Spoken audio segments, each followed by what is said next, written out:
पारदर्शक आणि सच्ची त्यांचं नाव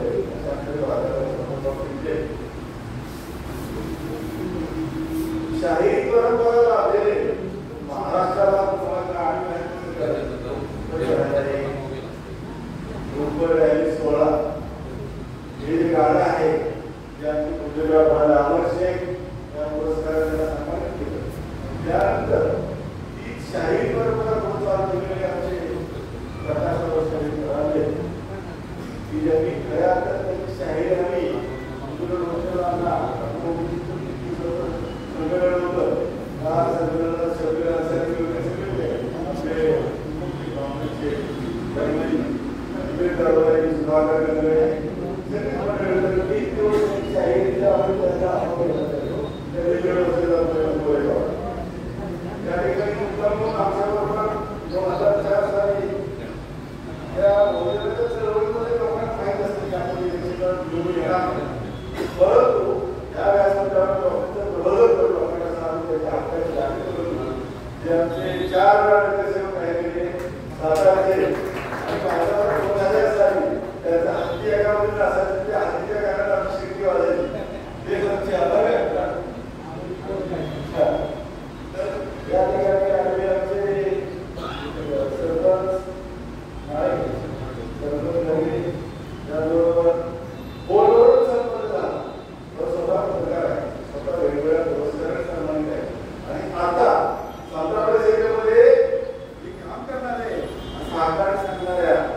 तुम्हाला सांगितले समता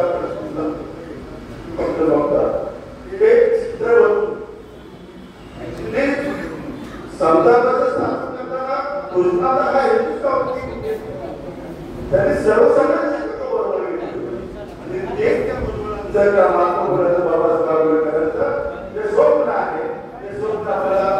परत सरकार परिषद माध्यमातून म्हणूनच तुम्ही बरोबर त्या आढळेपणाचं आपला काम करायला तयार आहे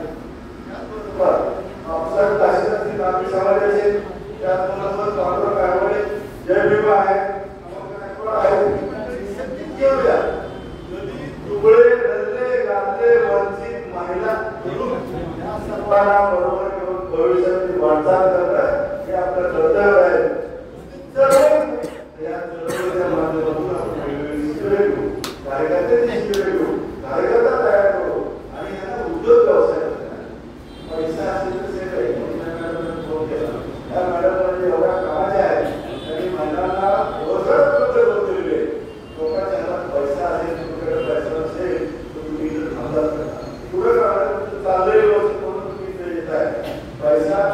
असल्याशिवाय पुढचं सांगताना सांगितलं किंवा हे का झाली का लोकांना त्याच्यावर गेलं का लोक पैशाच्या बाहेर काढली तर हे धनहीन आहे हे धनहीन असल्यामुळं हे धनहीन असल्याच्या कारण कशात आहे तर त्यांच्या ज्ञानात आहे ज्ञान देवेना गतीविना गती केली म्हणजे तुमची गती आणि प्रगती हे ज्ञानात आहे आणि त्या गतीविना वित्त गेले वित्त विना हे सगळे बहुजन नसले त्यांनी सूत्र मांडलं आपल्याला सगळ्यांना सुधार म्हणलं होतं हे तुम्ही खर्चावरच नाहीये आपण सगळे एकाच पातळीवर सुधारत आहोत फक्त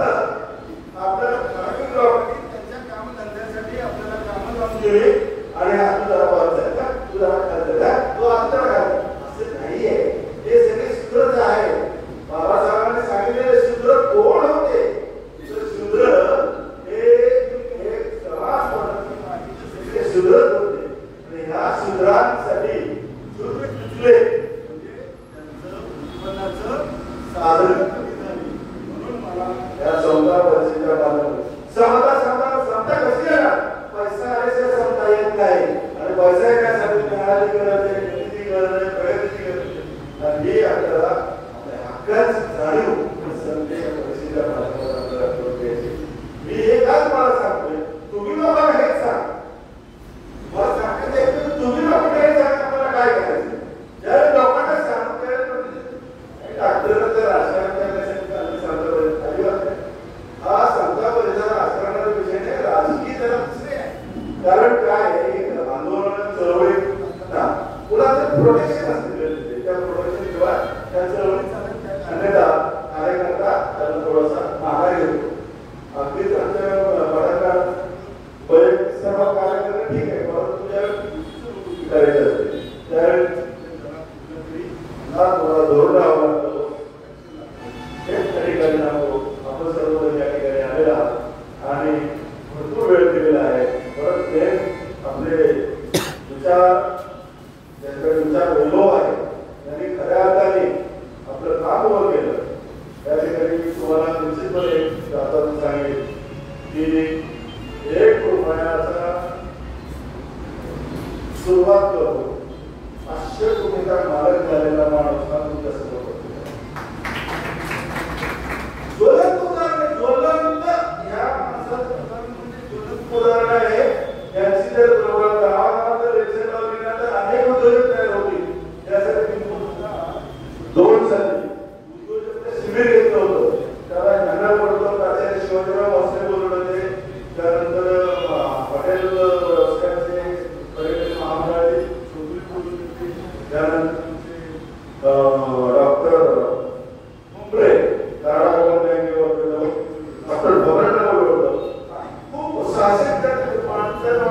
सुरुवात केली 1 रुपयाचे 100 रुपये घेतले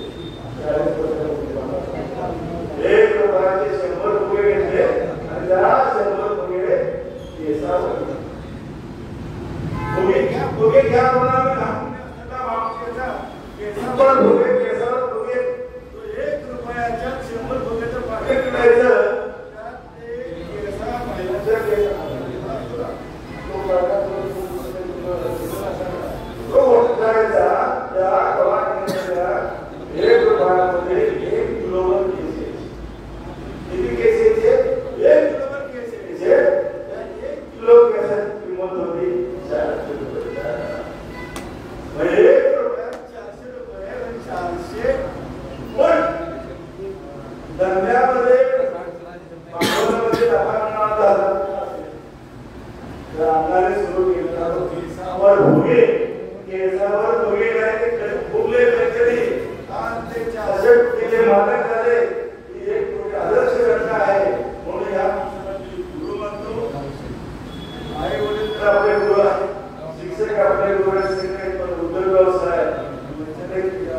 कधी शिकलेला माणूस आहे मी त्याला गुरु मानतो मुद्दामी त्याला बोलतो या आमच्या संतांनी बहुत वेळ करत आमच्या जिल्ह्यामध्ये रोज काम सुरू करूया एवढं त्या ठिकाणी बोलतो त्या ठिकाणी प्रथम तिला महिला त्या ठिकाणी त्यांचा धन्यवाद देतो आमची सिनियर मंडळी बाळासाहेब संतोषराव आमचे राजेंद्रराव आणि या ठिकाणी आम्ही सगळ्यांचा सगळ्या धन्यवाद देतो खरं तर आम्ही वयाने समानच आहोत त्यामुळे सिनियर म्हणजे 7 वर्षीमध्ये सिनियर आहे आणि या ठिकाणी आम्ही प्रकाश महाराजांनी सातारा रोड आले आमची दैवत झाली मुळे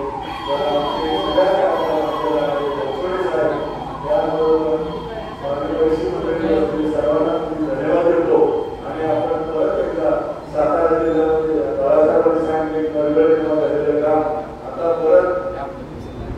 धोरण सुरू करूया त्यासाठी तुमच्यातून आम्ही किती वर्ष तुमच्याकडे काही धोरण आहे त्यापेक्षा ती धोरण आपल्या हातात घेऊन हा सातारा जिल्हा विषमतेकडून समजीकडे आणि या जिल्ह्यामध्ये छत्रपती शिवाजी महाराज झाले या जिल्ह्यामध्ये महात्मा फुले झाले या जिल्ह्यामध्ये डॉक्टर बाबासाहेब आंबेडकर झाले म्हणजे पूर्वकाळी देशाला विचार देणारी मंडळी या जिल्ह्यात झाली देशाला शिक्षण देणारी पहिली महिला या जिल्ह्यात झाली आणि महात्मा फुलेंचं मूळ गाव कडून नायगाव त्यांच्या वंशजीला आपल्याला तरी परंपरा असं हा जिल्हा आहे या जिल्ह्याच्या माध्यमातून आपण एक घोर काढत तयार करूया आणि निश्चितपणे भविष्यात सत्ता परिषदेच्या माध्यमातून विषमतेकडून सत्तेकडे न्याय बंधुत्व आणि सत्ता सामाजिक न्याय देण्यासाठी प्रयत्न करूया एवढे त्या ठिकाणी सांगतो महात्माला वंदन करून आणि आपले नेते जगन्नाथ गुरुवर आणि त्याच्याबरोबर त्याचे कार्यक्रम यांनाही मी धन्यवाद देतो त्यांनी मला बोललेले सर्वांना धन्यवाद आणि माझं हे या वर्षाचं आमच्या सत्ता परिषदेचं जिल्हाध्यक्ष झाल्यानंतर पहिल्या वर्षाचं त्यानंतर आपले मार्गदर्शक संघटना वेगळे आपल्याला मार्गदर्शक